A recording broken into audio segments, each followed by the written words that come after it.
on va déterminer le courant qui traverse le condensateur. On continue avec les condensateurs parce que c'est très important de bien les maîtriser.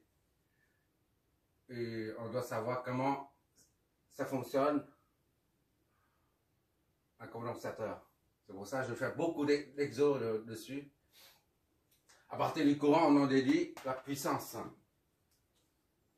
On a une tension de forme exponentielle. En plus de ça, il y a la variable T, c'est-à-dire une fonction produit qui est composée de deux fonctions. Une fonction composée, on dit. Bon, pour faire ça, on utilise la formule fondamentale du condensateur, qui est IC, T est égal à C capacité fois dVt sur dt. D'accord? Où dVt est égal à la dérivée de Vt. C fois dérivée de Vt. Avec C est égal à 5. Donc IT est égal à 5 farad fois Vt'. Voilà. Maintenant, il suffit de trouver Vt' et on aura IT. C'est assez simple en fait. Un petit rappel sur les fonctions composées. On a U, V, la dérivée d'un produit de deux fonctions est égale à... Voilà. D'accord? Il suffit d'appliquer ça. Ça, c'est un produit de deux fonctions. Or, v est égal à 2 fois t fois e moins 3t. D'accord? Ça, c'est le produit de fonctions.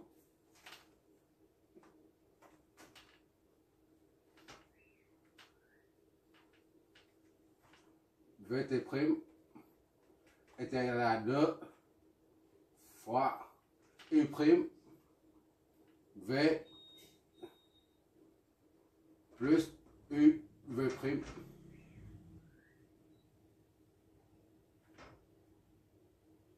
Tout simplement, d'accord?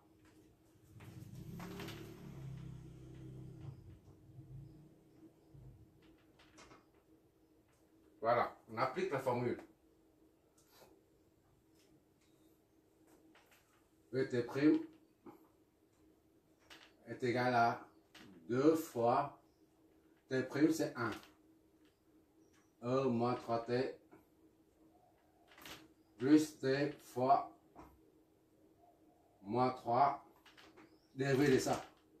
Moins 3 fois la fonction initiale. 3T. Voilà.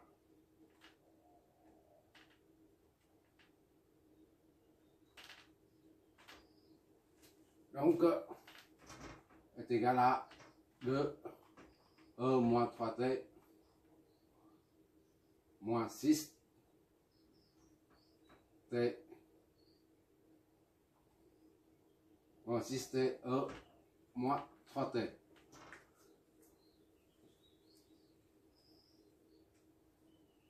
Bon, maintenant, pour I, ça c'est 1.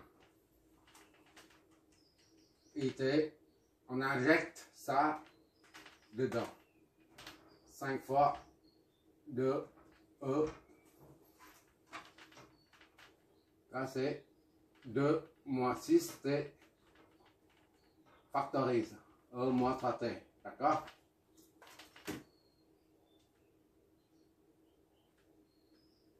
T E moins 3T. Finalement, IT est égal à 10 moins 30T fois E moins 3T. Ampères.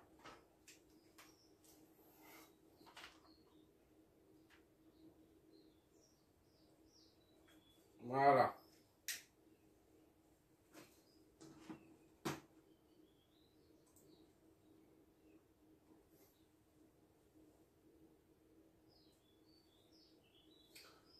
va essayer d'interpréter ce résultat en observant le phénomène qui se passe dans un condensateur.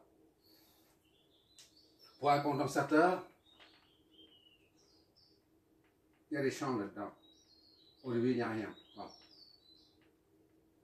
Pour t est égal à plus infini, on a moins 3 plus fois plus infini, ça fait moins l'infini. E fois moins E exponentielle moins l'infini, ça fait 0. D'accord? 0. Tandis que ça, c'est plus infini, ça fait moins l'infini. Moins l'infini, plus 10, ça fait moins l'infini. Hein? Moins 3t.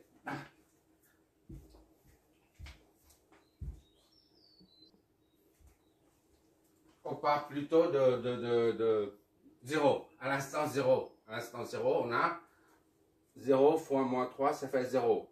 Exponentielle de 0, c'est 1. D'accord? On part de 0 dans l'ordre. Et après ça, à l'instant t est égal à 0. On a ça, c'est égal à 1. T égale à 0, ça fait 10. Moins 30 fois 0, ça fait 10. 10 fois 1, ça fait 10 ampères. T est égal à plus infini, on a 10 moins 30 moins plus infini, ça fait moins l'infini. Fois plus infini moins 3, ça fait moins l'infini. Exponentielle de moins l'infini, ça fait 0. Donc ça fait 0 ampères. Bon, on va interpréter ça. Voici si c'est cohérent.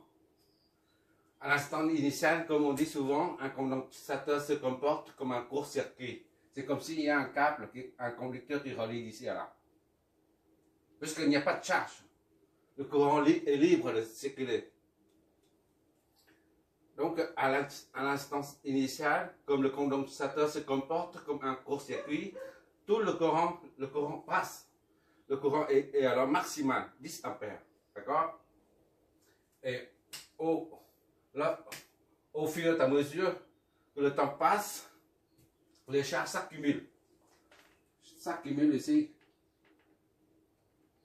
Et plus il y a de charges, plus il y a de champs électriques.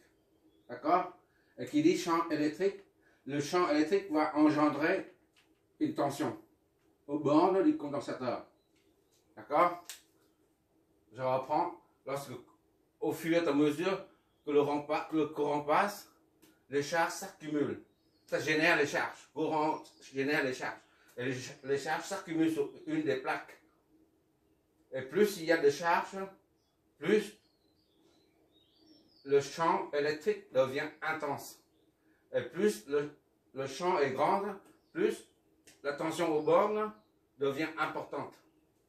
Et jusqu'à un certain moment, la tension aux bords du condensateur là, égale à la tension de la source. D'accord? À ce moment-là, ce point-là et ce point-là sont au même potentiel. Et le courant ne peut plus circuler. Donc I est égal à 0. D'accord? Courant signifie charge, et charge va engendrer le champ électrique. Et le champ électrique entraîne une tension. En récapitulatif, en résumé. Et plus, quand la tension devient de plus en plus grande, jusqu'à un certain moment donné, la tension au bord du condensateur devient égale à la tension de source. Dans ce cas, il n'y a plus de différence de potentiel, et bien, le courant ne circule plus.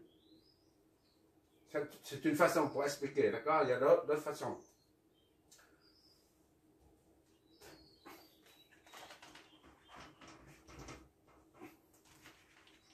Maintenant, il faut calculer la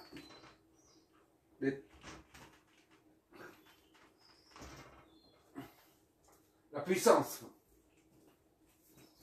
Le cadrage.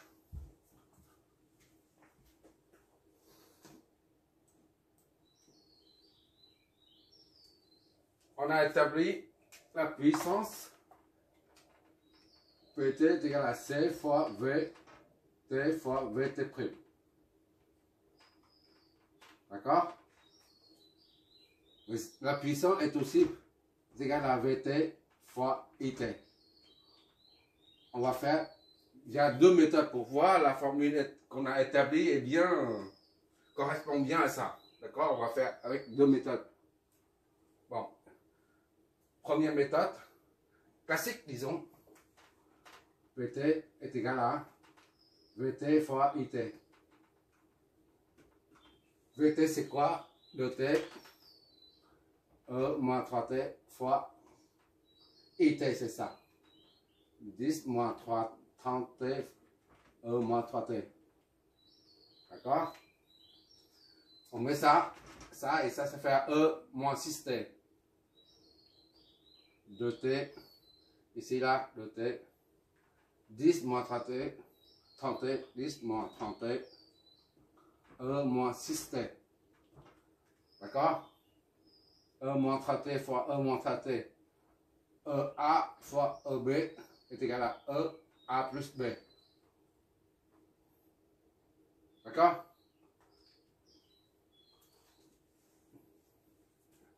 Là, c'est pour expliquer pourquoi c'est moins 6 au lieu de moins 3. Ou encore est égal à, on multiplie tout là-dedans, ça fait 20 T moins 500 T au carré E moins 6T.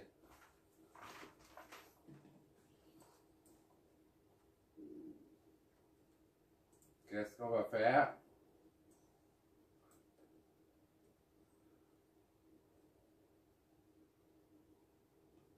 Ou plutôt, on sort. On sort, c'est la même chose. Bon, maintenant, on calcule avec la puissance, avec cette formule-là, pour voir ce que ça donne. PT est égal à VT. C, c'est combien? C, c'est 5. La constante, c'est 5. Fois VT, c'est ça. 2T, E, moins 3T. D'accord? Fois V'. V', c'est quoi? On a trouvé combien? VT', c'est ça.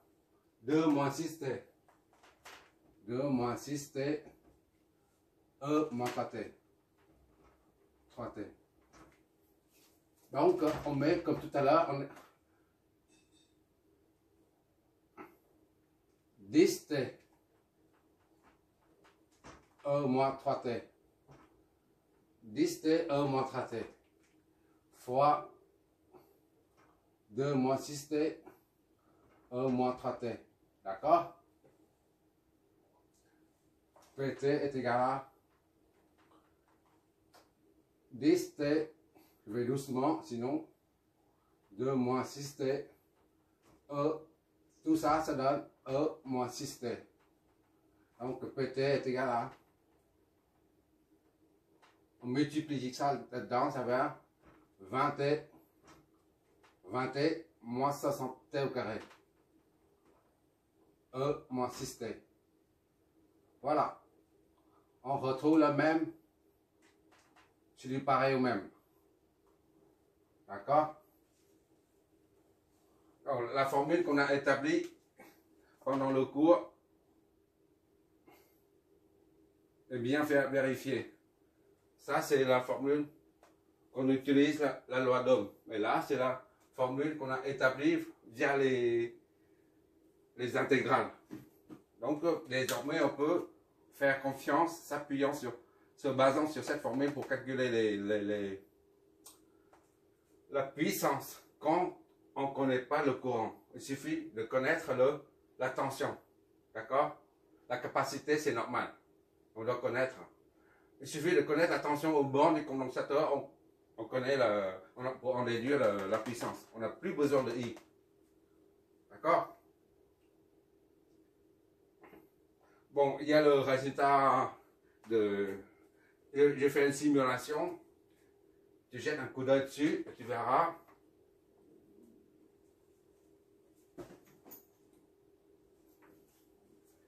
Ça. 10. Un qui fait ça, le courant, il fait ça. le maxi et un mini.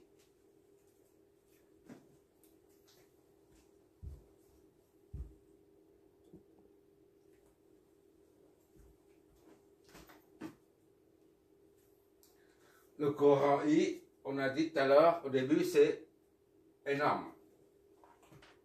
Ça fait ça à peu près, le courant I, voilà. Et la puissance, correspond à peu près à ça aussi. La puissance, c'est ça aussi. D'accord?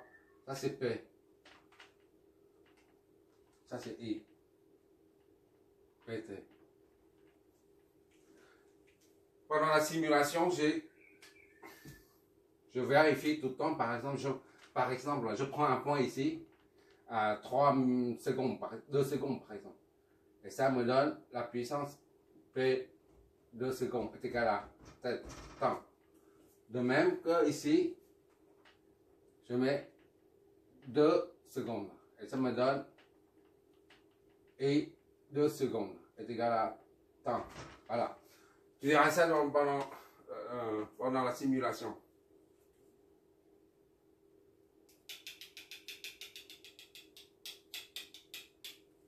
Merci d'avoir regardé.